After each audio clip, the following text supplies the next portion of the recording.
पति पत्नी का जो रिलेशन होता है वो एक बहुत ही प्यारा रिलेशन होता है।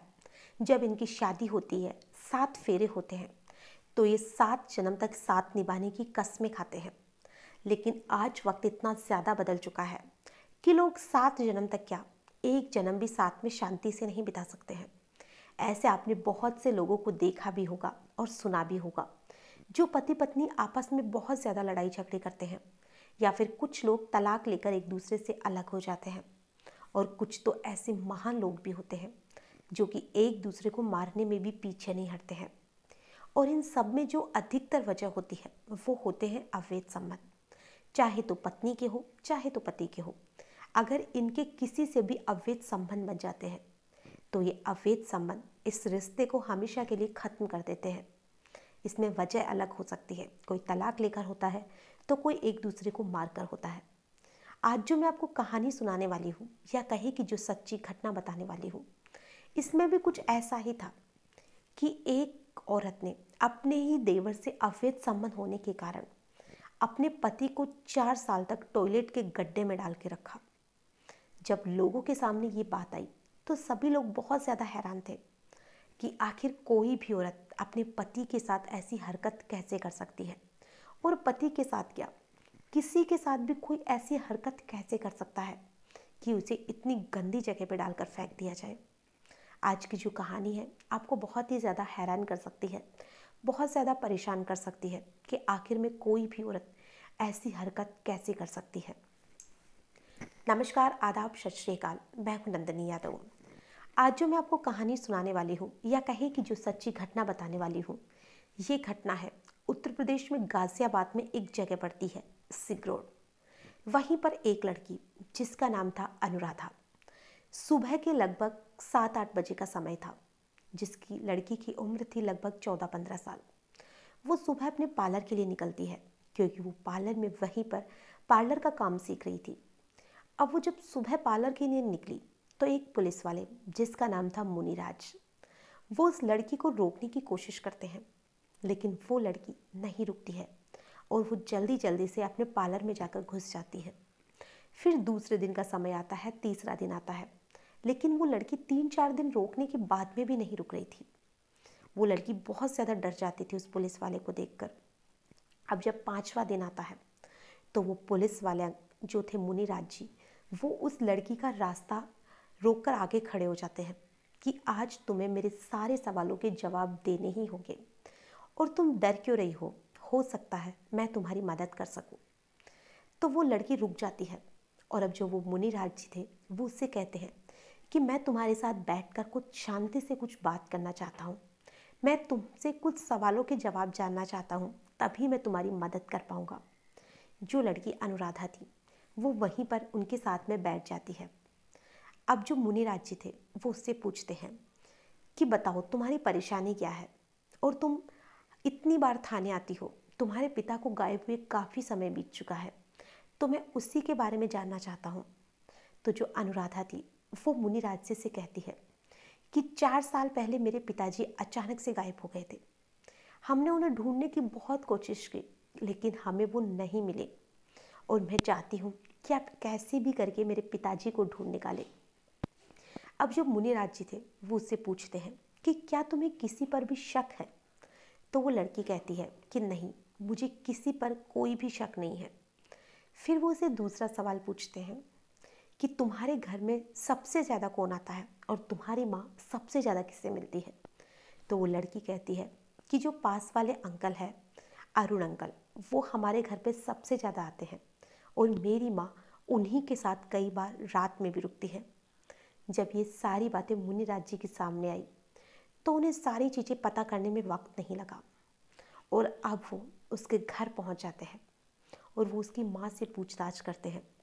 जहाँ पर जो उसकी माँ सविता थी, पहले तो सारी चीज़ों के लिए इनकार करती है, लेकिन जब वो सख्ती से उसे पूछताछ करते हैं, और जो अरुण था उससे भी पूछताछ की जाती है कि आखिर में ये सारा माजरा क्या है, तो वो दोनों पहले तो बहुत ज़्यादा आनाकानी करते हैं, लेकिन जब पुलिस वाले उनसे पूरी उसके साथ पूछताछ करते हैं, पूरी सख्ती दिखाते हैं, तो वो लोग पूरी बात बताना शुरू कर देते हैं। और वो लोग कहते हैं कि जो सविता थी उसकी शादी चंद्रवीर उर्फ पप्पू नाम के एक शख्स के साथ हुई थी और उसकी शादी को लगभग 20 साल बीत चुके थे। और जो सविता थी वो चंद्रवीर से लगभग 10 साल छोटी थी। वो पहले से ही उसे पसंद नहीं था, लेकिन फिर भी उसने यही सोचा कि शायद यही मेरी किस्मत है, और उसने अपने पति के साथ में जो भी आगे की लाइफ थी उसे काटना कहे या बिताना शुरू कर दिया। अब धीरे धीरे वक्त बीतने लगा। उसकी एक बेटी भी हो जाती है जिसका नाम अनुराधा था। अब जो उसका पति चंद्रवीर था वो शराब पीता था, और वो शराब पीकर अपनी पत्नी के साथ मारपीट भी किया करता था, जिससे कि जो सविता थी वो बहुत ज़्यादा परेशान रहती थी, बहुत ज़्यादा रोती भी थी। और जब वो बहुत ज़्यादा रोती थी तो उसी के पड़ोस में जो उसका दूर का एक देवर लगता था वो उसके घर आया करता था। जब भी उसका पति नहीं रहता वो उसके घर आता, उसके साथ थोड़ा दर्द बांटने की कोशिश करता। और ऐसे ही वक्त बीतता रहा, और धीरे धीरे कई बार वो रात को भी उसे बहुत ज़्यादा मारता था। और जो उसका देवर था वो उसके घर आता और वो अपनी भाभी के साथ बहुत ज़्यादा हमदर्दी दिखाता था, जिससे जो सविता थी उसका ध्यान अपने देवर में ज़्यादा लगने लग गया। अब जो दोनों देवर भाभी थे उनके बीच में एक तरह से कहे तो अवैध संबंध बन चुके थे। अब दोनों यूं ही छुप छुप के मिलने लगे। उसका घर बिल्कुल पास में था, तो वो छत से कूद के उसके घर में आ जाता था। और जब भी उसका पति नहीं रहता वो अधिकतर समय जो होता था वो अपनी भाभी के साथ ही बिताया करता था। अब उन दोनों को लगने लग गया कि ये जो उसका पति चंद्रवीर है वो उनके बीच में एक कांटा बना हुआ है, कैसे भी करके क्यों ना इसे मार दिया जाए, जिससे वो सविता को मारना पीटना भी बंद करे और उनके ऊपर जो परेशानी मंडरा रही है वो भी खत्म हो जाएगी। और इन्हीं सारी चीज़ों को सोचते समय एक दिन जो उसका पति चंद्रवीर था वो अपनी ही पति को अरुण के साथ देख लेता है, और इस चीज़ से वो बहुत ज़्यादा गुस्सा होता है।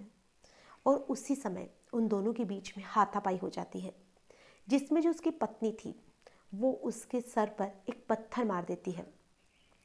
वो पहले से ही शराब के नशे में था तो वो उसे ज़्यादा झेल भी नहीं पाता है, और अरुण और उसकी पत्नी मिलकर उसे मौत के घाट उतार देते हैं। अब उसके हाथ में एक चांदी का कड़ा था, तो उन्होंने सोचा कि शायद कभी इस कड़े से हो सकता है पहचान हो जाए। तो उस कड़े को निकालने की बहुत कोशिश करते हैं, लेकिन वो नहीं निकाल पाते, और वो बाद में उसका हाथ ही काट देते हैं। और उसे हाथ काटा जाता है। और जो अरुण था उसने अपने घर के बाहर टॉयलेट के लिए एक गड्ढा खुदवाया था। उसने लोगों को यही कहा कि इसमें जो टॉयलेट का पानी है ये सारी चीज़ें इसके अंदर आएगी। और वो गड्ढा उसने लगभग 6 फीट ऊंचा और 6 फीट ही चौड़ा खुदवाया था, जिससे लोगों को शक भी नहीं हुआ, जिससे कि लोगों को यही लगा कि इसने ये जो गड्ढा है वो टॉयलेट के लिए खुदवाया है। और उसी गड्ढे को खुदवाने के बाद में उसने नाला भी लगवाया, उसमें टॉयलेट का सारा काम करवाया, जिससे कभी भी किसी का ध्यान नहीं जाए। और उसी गड्ढे में दोनों ही रात को लेकर जो उसका पति था उसे उस गड्ढे में डाल देते हैं, और जो टॉयलेट का नाला था उसे भी उसमें डाल दिया जाता है, और उसे पूरी तरह से पैक करा के उस पर प्लास्टर कर दिया जाता है। अब वो पूरी तरह से बंद हो चुका था। अब इधर जो उसके घर वाले थे या उसकी बेटी अनुराधा थी, उसने 1-2 दिन तो अपने पिता को ढूंढने की कोशिश नहीं की, क्योंकि जो चंद्रवीर था वो कई कई बार ऐसा होता था कि वो 4-5 दिन तक घर नहीं आता था। तो उस समय भी उसकी बेटी को और बाकी घर वालों को यही लगा कि शायद वो शराब पीकर इधर उधर पड़ गया होगा, या फिर वो कहीं चला गया होगा, आ जाएगा। लेकिन ऐसे ही जब 10-15 दिन का वक्त बीत जाता है फिर भी वो घर नहीं आता। तो जो चंद्रवीर के घर वाले थे और उसकी बेटी अनुराधा थी वो पुलिस के पास जाते हैं, और जो उसका एक भाई था वो भी पुलिस में जाता है, और वो जाकर कहता है कि जो कुछ भी किया है मेरी भाभी ने किया है। लेकिन तभी जो सविता थी चंद्रवीर की पत्नी वो भी थाने पहुंच जाती है, और वो जाकर कहती है कि ये जो सब कुछ किया है मैंने नहीं बल्कि मेरे देवर ने किया है, क्योंकि ये मेरी जो भी प्रॉपर्टी थी उसे हड़पना चाहता था। और इधर जो उसका भाई था वो अपनी भाभी पर इल्ज़ाम लगाता है कि वो इसके साथ मारपीट करता था और इसीलिए उसने इसे मार दिया। हालांकि तब तक किसी को भी उन दोनों देवर भाभी के अवैध संबंध की किसी को खबर तक नहीं थी, तो किसी का ज़्यादा शक भी नहीं गया कि ऐसे शराब पीने की वजह से एक अकेली औरत अपने पति को मार के ठिकाने नहीं लगा सकती है। तो किसी का भी इतना ज़्यादा ध्यान नहीं गया। तो अब जो उन दोनों देवर भाभी ने एक दूसरे के लिए कहा, लेकिन पुलिस वालों ने इस केस में कोई खास रुचि नहीं दिखाई और ये जो फाइल थी वो पूरी तरह से बंद हो गई। अब उस 2018 में उसकी मौत हुई थी, या कहें कि उसे मारा गया था। और 2022 में अप्रैल में जो मुनिराज जी थे उनकी वहाँ पे पोस्टिंग हुई थी और उन्होंने ही उस फाइल को दोबारा से रीओपन किया था। अब उस समय जब इन सारी चीज़ों को 4 साल का वक्त बीत गया था, अब मुनिराज जी ने जब इस सारे केस की छानबीन की, सारी चीज़ें सामने आई, इन सारी चीज़ों में नवंबर तक का समय लग गया। और 22 नवंबर उस समय एक ऐसा वक्त था, 12 नवंबर को इन लोगों को अरेस्ट कर लिया गया और इन्हें अरेस्ट करने के बाद में इन दोनों देवर भाभी को जेल भेज दिया गया। अब यहाँ पर जो भी है ये तो कोर्ट तय करेगा कि इन लोगों को क्या सज़ा मिलती है, लेकिन आज की जो कहानी है इससे हमें यही सीखने को मिलता है, या कहें कि हम यही कह सकते हैं कि अगर किसी का किसी से अवैध संबंध होता है तो इन सारी चीज़ों में दोनों ही इंसानों का नुकसान जरूर होगा। तो जो भी ये सारी चीज़ें होती है इनसे जितना हो सके बचने की कोशिश करिए। और जो भी पति पत्नी का रिश्ता है, अगर आप साथ में नहीं रह सकते हैं तो आप तलाक लेकर अलग हो सकते हैं, लेकिन किसी को मारना, इन सारी चीज़ों का कोई भी रास्ता नहीं निकलता है। आपकी जो भी ये पति पत्नी का रिलेशन है इसमें कोशिश करिए कि आप ये जो भी रिश्ता है इसे प्यार से निभा सके और एक दूसरे के साथ जो भी वक्त आपको मिला है साथ निभाने का, इसे साथ में अच्छे से निभा सके। आज की जो कहानी है इसमें बस इतना ही। फिर मिलेंगे ऐसी ही किसी नई घटना के साथ। तब तक के लिए नमस्कार।